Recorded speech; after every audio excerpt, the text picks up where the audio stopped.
All right, let's get right into it. Something's about to fundamentally change in the world of personal computing. And I'm not talking about something happening in a far-off data center. I'm talking about a revolution happening right on your desk.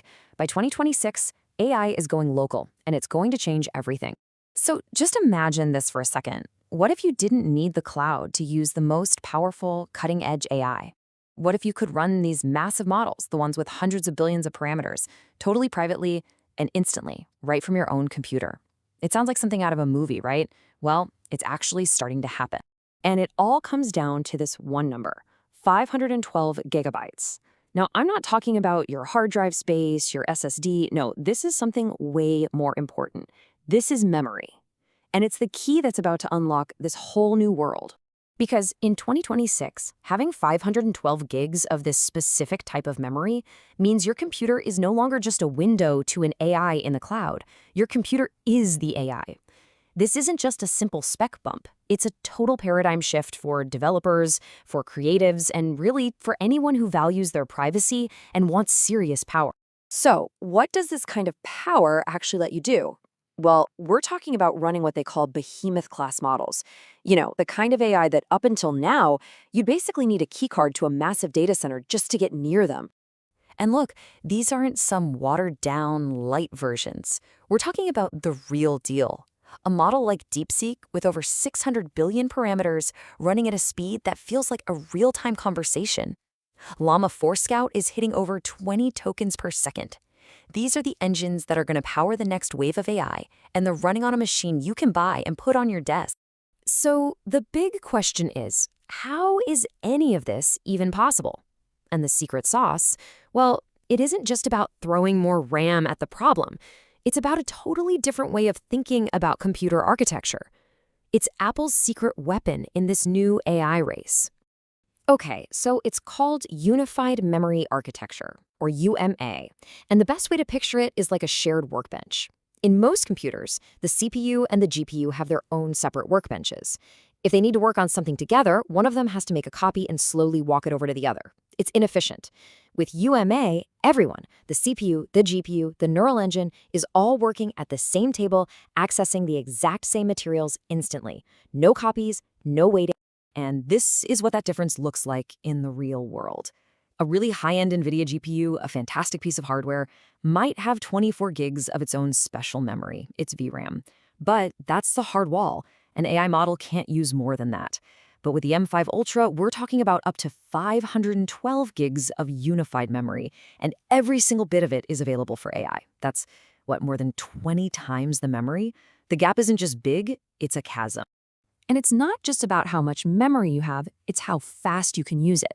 That zero-copy approach means there's no time wasted shuffling data around. Think about it. These giant AI models are constantly needing to access huge amounts of information. Every time you have to copy that data, it's like a little traffic jam. UMA just gets rid of all those traffic jams. It's a superhighway for data. Now, this isn't just a fast chip with some fancy memory bolted onto the side. The M5 Ultra is being built from the ground up, designed specifically for this new world of artificial intelligence. I mean, just look at these numbers. We're expecting dedicated neural accelerators inside every single GPU core for the first time. That could lead to a 4 times jump in peak AI performance. We're talking over 80 GPU cores and memory bandwidth that could actually break 1 terabyte per second. This thing is an absolute monster, custom built for AI workloads. And then you get to the real kicker, power. You know those high-end gaming PCs? The ones that sound like a jet engine is about to take off and can probably heat your whole room in the winter? That's because the graphics card alone can pull over 450 watts. The entire Mac Studio, while running one of these huge AI models, is just quietly humming along at around 100 watts. It's a night and day difference. Okay, so we have this incredible hardware. But what does it actually mean for you? What can you do with it? Well, this is where your Mac stops being just a tool you use and starts becoming a collaborator that works with you. Welcome to the world of agentic apps.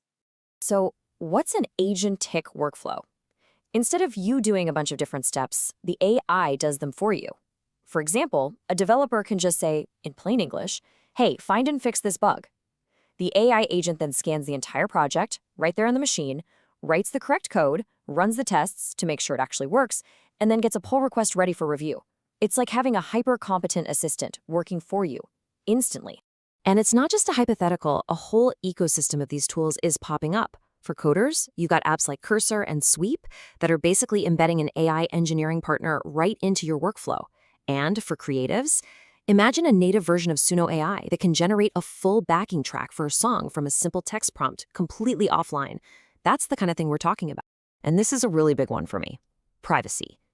Think about an AI journaling app. It could analyze your most private thoughts and give you these incredible personal insights.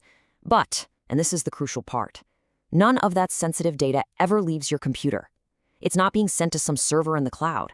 Your workout plans, your private notes, it all stays yours, processed on your machine.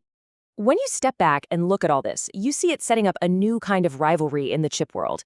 It's not just about who has the fastest benchmark anymore. It's about two totally different philosophies for where the future of AI is headed. Now let's be super clear. NVIDIA is still the undisputed king of raw brute force computing power. If you're a massive research lab training the next GPT-5 from scratch, you're using a mountain of NVIDIA hardware, no question.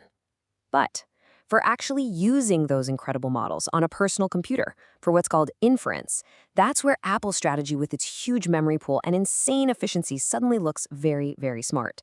So yeah, it really boils down to this. The choices between accessible scale, which is Apple's game, and raw compute power, which is NVIDIA's. NVIDIA is building for the very top of the pyramid, the researchers and cloud companies pushing the absolute limits of possibility. Apple, on the other hand, is trying to put that incredible power into the hands of millions of people, making it private, efficient, and accessible. And all of this leaves us with one final, and maybe the most exciting question. For so long, access to this level of intelligence was locked away behind huge costs, complex technology, and big privacy question marks. But when all of those barriers just fall away, when you have a true AI powerhouse sitting right there on your desk, running locally, privately, and essentially for free, what are you going to build with it?